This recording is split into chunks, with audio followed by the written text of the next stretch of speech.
নমস্কার বন্ধুরা, আপনাদের সঙ্গে আমি সঞ্জীব। আজকে আপনাদের দেখাবো কল্যাণী আইটিআই মোড়ের 2024 সালের দুর্গাপুজোর মণ্ডপ কেমন হবে। চলুন তাহলে দেখে নিই। 32তম দুর্গাপুজো উপলক্ষে কল্যাণী আইটিআই মোড় লুমিনাস ক্লাবের পুজো প্যান্ডেলের থিম ঘোষণা এবং তার খুঁটি পুজো করে শুরু হয়ে গিয়েছে মণ্ডপ সজ্জার কাজ। পুজো কর্মকর্তাদের থেকে জানা যায়, এবার ব্যাংককের অরুণ ওয়াট কৃষ্ণ মন্দিরের আদলে দুর্গাপুজোর মণ্ডপ সাজানো হবে। পুরো মণ্ডপটি ঝিনুক দিয়ে তৈরি হবে, যার উচ্চতা হতে চলেছে 140 ফুটের কাছাকাছি এবং চওড়াই হতে চলেছে 135 ফুটের কাছাকাছি। এমনটাই জানালেন পুজোর কর্মকর্তা অরূপ মুখার্জি। এটি নামকরা গয়নার দোকান। এবারেও প্রতিমাকে সাজিয়ে তোলা হবে সোনা দিয়ে। কল্যাণী চর্চিত পুজোগুলির মধ্যে অন্যতম কল্যাণী আইটিআই মোড় লুমিনাস ক্লাব দুর্গোৎসব কমিটির পুজো।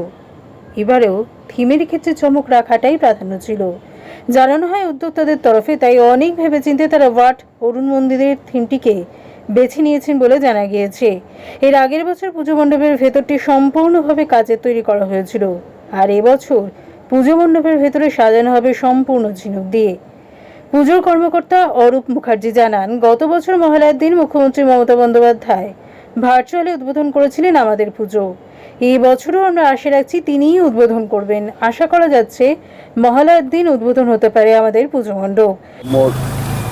লুমিনাস ক্লাবের এবারে যে পরিকল্পনা হচ্ছে ব্যাংককের অরুণ ওয়াট কৃষ্ণ মন্দির নামটা হচ্ছে এটাই, অরুণ ওয়াট কৃষ্ণ মন্দির। তো সেটা আমরা প্রোগ্রাম করেছিলাম গত 2 বছর। আমাদের ছিল হচ্ছে আমরা টাওয়ারের দিকে গিয়েছিলাম।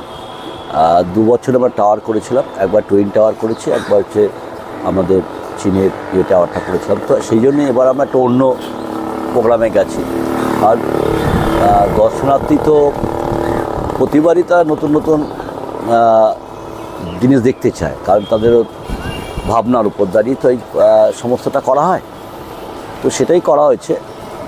তো এর হাইটটা প্রায় আমাদের কাছে যা এখনও পর্যন্ত আমাদের প্যান্ডেল যিনি করেন তার সঙ্গে প্রায় কথা হয়েছে, এই 140 ফিট, 38 থেকে 140 ফিট হাইট হবে। আর চওড়াতে মোটামুটি প্রায় 130-135 ফিট হবে। তো এই মন্দিরটা সেটা হচ্ছে যে